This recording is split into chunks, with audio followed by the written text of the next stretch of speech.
Hello, my name is Mark Baines, and welcome to the final segment of assessments and the first personal training client session with Training Made Fun.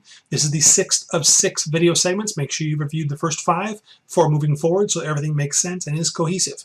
That said, we are now on the final assessment on the cardiovascular system, and more specifically, testing cardiovascular capacity or cardiovascular capabilities. Aerobic capacity is essentially your ability to utilize oxygen. The higher your aerobic capacity, the higher your ability to do more work with less effort, to be able to go for longer periods without getting tired, to be able to do more, essentially, really. It's really the underutilized assessment, and it's the underutilized component of physical training. Back in the 1970s, 1980s, it was the most predominant focus. Then somewhere around the turn of the century or a little thereafter, it became like it was the forgotten stepchild, or the stepchild that was really not all that important after all and wasn't that wanted anymore. When in fact it is still the most significant, yes, the most significant thing for our clients. Not because it's not important to be strong, not because it's not important to be flexible and mobile. All those things are vital, and we know this. However, the simple ability to come home at the end of the day, not be tired, want to play with your kids, want to spend time with your family, want to make a good meal, want to live a good life and feel good all the time. It's not just about eating well. It's not just about exercising hard. It's about having basic cardiovascular capacity.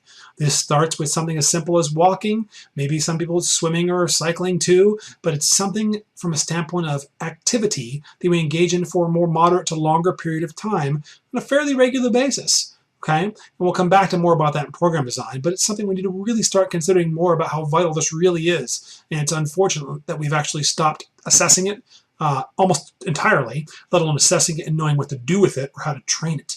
Okay, so what we're really talking about, when we talk about aerobic capacity, we start getting something called the VO2 max, or your ventilatory threshold, the point where somewhere where you assess someone for anywhere between 10 and 20 minutes, ideally. If they can't even go for 10 minutes, then whatever test you're probably doing is probably maybe too hard. Some tests are only 3 minutes long, and they're really good for, or only a few minutes long. It's much shorter than 10 minutes, and they're very good for people who are very inactive. The more active our person is, the more we want to have a little more of a longer assessment to understand really what's kind of going on and have a better idea of how high functioning or not this person's cardiovascular system is. When we talk about maximum heart rate, when you do a cardiovascular maximal aerobic type test or maximal cardiovascular type test, VO2 max test, what you're going to see is that generally the maximum heart rate is going to be reached, or at least what we feel is best we can go to without causing the person to pass out or have something horrible happen to the person. Perfect world, this is at a medical facility with a doctor, a physician, where they have all the right equipment and they have all the medical personnel to be able to help you if something ever goes wrong. We can do tests like this in some gyms, some fitness atmospheres, if we have the expertise to do so. But ideally, they'll be done with a physician, whereby they can actually take care of the person if they get pushed to the maximum, to know how to read it properly, to have the proper equipment to be able to read it properly, the actual response, and to know when it's time to stop. Okay. That said, max heart rate, we mentioned this earlier in one of the earlier segments for assessments, is that it's a theoretical number. You're not really going to find it. You'd find it if someone actually died or if someone actually passed out by getting to a certain point in heart rate. Otherwise, it's a theoretical concept. But it's a really good general idea for understanding that anywhere near it is going to be poor performance. That can't be overstated. It's poor performance when the heart rate's riding that high. You're going to be lowering. Now, we're not talking about a competitive situation where you have no choice. You're trying to win this thing. So you're competitively, your heart rate's pushing at a high rate, and you got no choice because you got to win. Fair enough. But when we train people on a day-to-day basis, this is not the goal now and not the goal ever. Because the heart rate can be high and performance not be effective or not be high level. And we want high performance. Yet you can have high performance and not have a high heart rate. So clearly there's more to this exercise thing than getting the heart rate up. So we need to stop. That said, resting heart rate is 0% intensity. You wake up, what's your heart rate right now? 0%. Theoretical max heart rate, any number of formulas, and there's some very good ones out there, and we highly encourage you to look deeper than what we talk about here if you want to be more specific about your maximum heart rate numbers, to really be mathematically and statistically precise. But we still use 220 minus your age. As an example, as I mentioned in a previous video, I'm 47 years old. 220 minus 47, the old school formula we still use, is 173. So my theoretical maximum heart rate is 173. By that idea, would mean that my performance is going to wane probably when I get about 90% of that. Okay, when I start getting up in the up near 160, I can tell you from a practical standpoint, it does wane substantially. My heart rate gets 158, 160, 162. I'm slowing down when I'm running. I'm not performing well. My mechanics of how I move are getting worse, not better. So theoretically, it fits in right in line with that concept. Not true of everyone, for sure, right? That said, if I get closer to 170, which I haven't been for probably 15 years, because when you're younger, your max heart rate's technically higher, and you can actually typically see a higher heart rate relative to the same level of performance, oftentimes for a younger person than you will see for an older person. So there's that factor that plays into it as well. That's why, again, we don't make it about the heart rate only. We make it about understanding of the performance as it relates to the heart rate. Okay?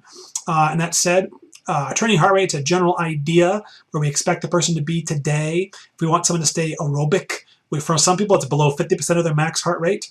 Some people it's as high as 80-85% of max heart rate where they are still aerobic. So it depends on the fitness of the person themselves. In which case we might say, we don't want you to go today above 60% max heart rate. So we want to stay aerobic, want to stay light level, low level recovery type day. Or maybe we're going to be challenging a little more. I don't want you to try to get your heart rate up. However, I wouldn't be surprised if your heart rate ended up somewhere in that 70, 80, 85% max heart rate, because when you're going high intensity, we're probably going to see it go up there. It's not the goal to get the heart rate up there, but it wouldn't be surprising if it did go up there, right? And of course, when the heart rate does rise significantly, we want to see it come down fast. And if we're doing high intensity intervals or things like that, HIIT training, HIIT, high intensity interval training, we're talking about someone training at least on that 80-85% range effort-wise, generally speaking. And it's pretty high intensity stuff you probably couldn't do for more than about 60 seconds. Anything you start talking about high intensity, when they're going higher, longer than 60 seconds, sorry, that's not really high intensity. Don't confuse high perception of effort with actual output. And true high intensity, we're looking at really creatine phosphate being our primary energy system and kind of moving into glycolysis. So we're talking about 30 seconds is probably one of the optimal time frames for work period for high intensity type intervals if that's what we're looking to do. But the heart rate's got to come down. Which initial heart rate, we talk about the heart rate coming in the door. And if their initial heart rate and they walk in the door, or their resting heart rate is higher than normal, we want to either one. Yeah, we want to back off the training program today. If they're more than 10% higher than either one of those numbers, we're going to back off quite a bit.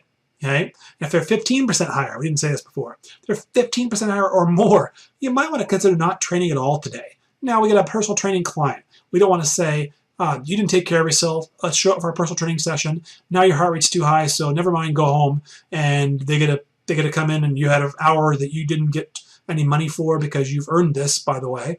And your client knows they're supposed to be responsible for themselves and they're not taking good care of themselves, which is why the heart rate's higher. Yes, work is hard and things are tough at home. That's no question about it. But at the same time, they've got to find a way to get good rest and take care of themselves. It's the challenge we all have. It doesn't mean that it's easy to do. However, it is upon ourselves to be able to take better care of ourselves and do what we can to adapt any one of those 4 factors we talked about. If you can't adapt your exercise, that's going to be problematic. That's one of the ones you usually have the most control over, finding a way to get some sort of exercise in. Or if we can't help the way we eat, I don't know why we couldn't, but if we really can't help it, yeah, that's going to be hard too, at least to some extent, right? We should be able to affect some things, maybe not everything, of course. And sleep, you really have no impact about when you can get to bed or not. Yeah, it's going to make life tough, and life stress is crazy high. If you have all 4 of those things against you, we're not expecting to be able to get much out of our training sessions. We're probably going to do minimal stuff with people, right? We've got to take a look at all those factors. So we'll go with me.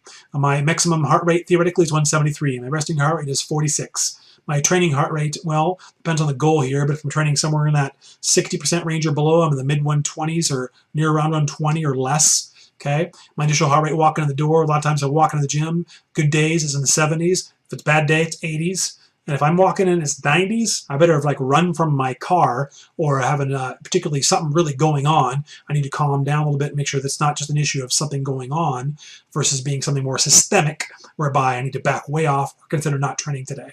Recovery heart rate. What should your heart rate be before you begin the next set? Well, if you did a high-intensity interval training, we want to see the heart rate get at least 120 beats a minute or less, at least, I don't care who we're talking about, in 90 seconds or less from the time you finished the previous set. So if you're doing a high-intensity interval, you're probably doing it in between 20 and 90 seconds work, because that's pretty much the well-researched area for high-intensity intervals, 20 seconds to 90 seconds work, somewhere in there. And in 90 seconds, if you can't recover, getting your heart rate back down below 120, you might want to consider whether this is a bad idea today to be doing this level of intensity, whatever it is you're doing. You might want to back off entirely and not do it, or lower the intensity of how hard you just worked that period of work you had before this.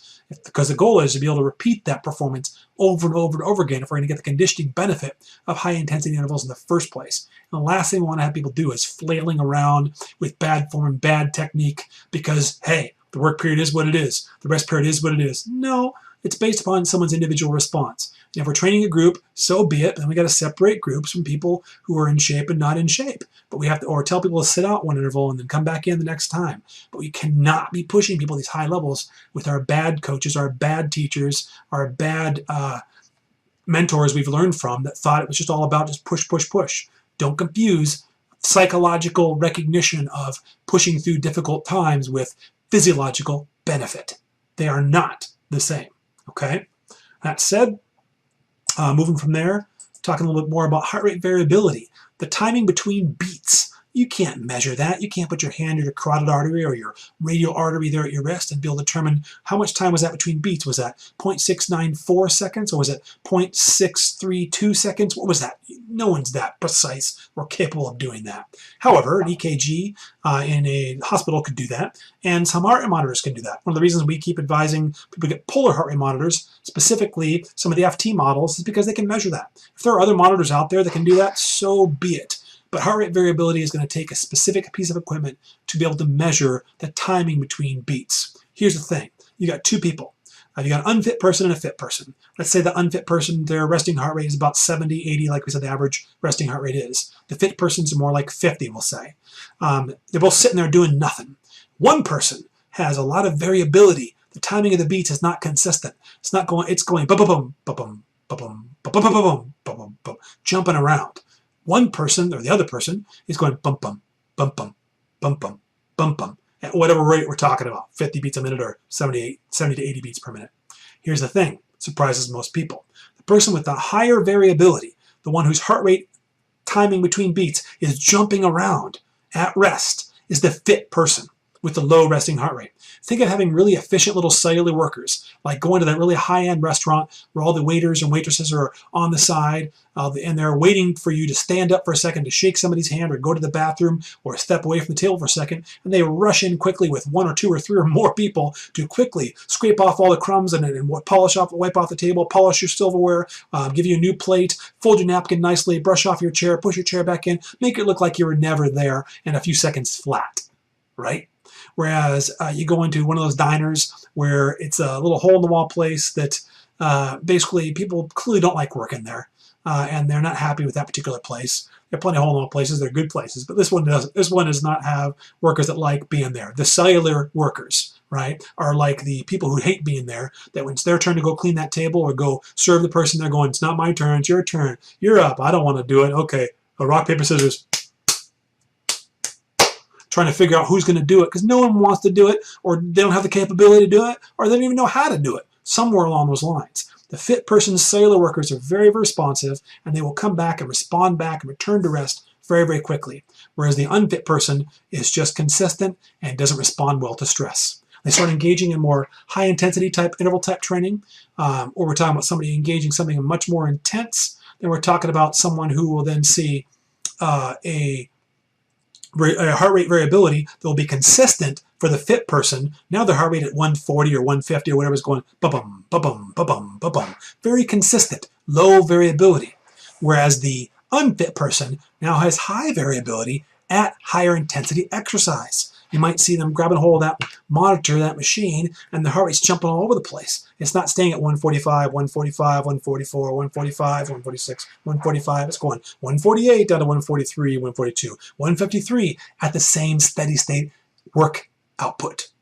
Okay? That's a very important differentiation to understand between fit people and unfit people and heart rate variability. Okay? We highly recommend getting something that can measure those things. And aerobic capacity tests, as we mentioned, the primary test to be using for aerobic capacity and assessing it be physician-supervised treadmill test. That'd be ideal. Step test can be done for populations of people who don't walk much, don't do much, but they can go up and down a 12 or 24-inch high step.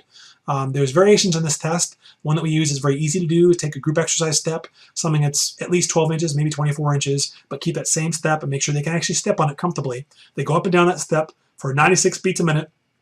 Get a little metronome from a music store that you can just hit and go make it go beep, beep, beep, beep for the proper number of step cadence, and do it for 3 minutes. Take the heart rate at the end, and you can plug it into a formula to figure out someone's VO2 max.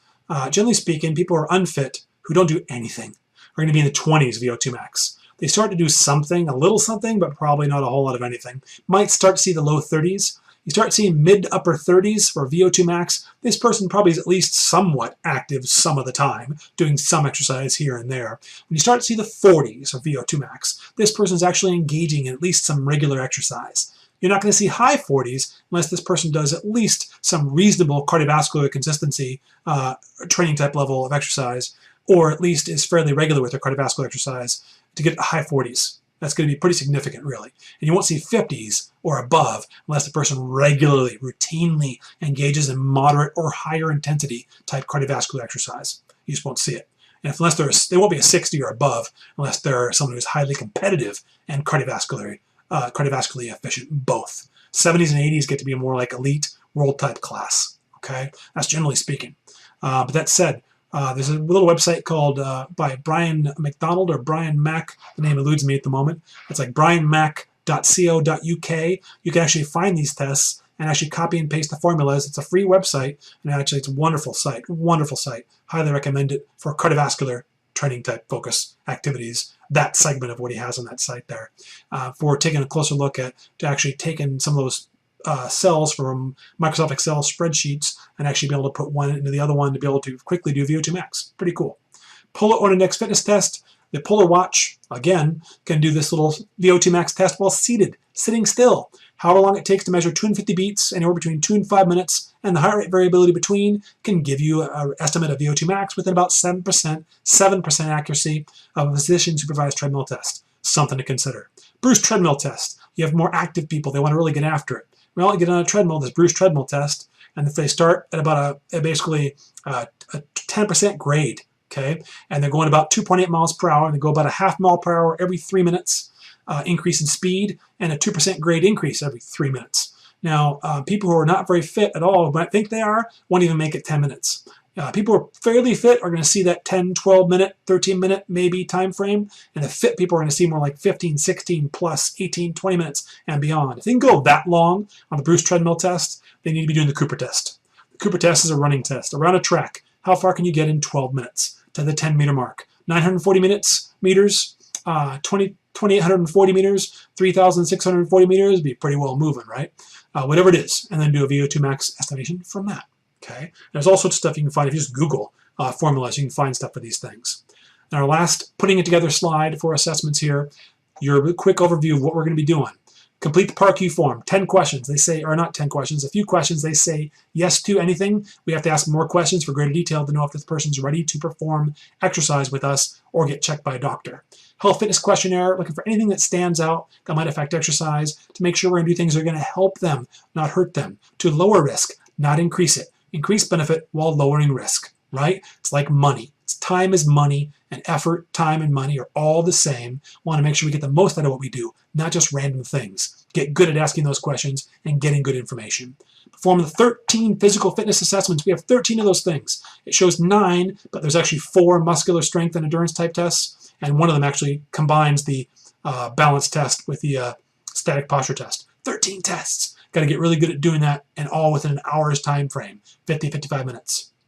Review individual goals at the end. Take 5 or 10 minutes to talk about that, goal setting and how to go about setting up a program from there, going forward the program. Make your recommendation. What do you think it's going to take for this person to get to where they want to be? Don't worry about whether you're right or wrong. Be honest, be sincere, be empathetic when you do it. Lastly, continue to record fitter data. We haven't talked about program design yet. Frequency, intensity, time, type, and rate or recovery or rest. Okay? Between sets, every day, write everything down, keep good records so you know what's working and what's not. Keep making efforts, keep getting better at what you do, keep reviewing these concepts until you have it down and have a good solid system to get the most for your people with the minimal risk in order to get the most from them and the best possible results.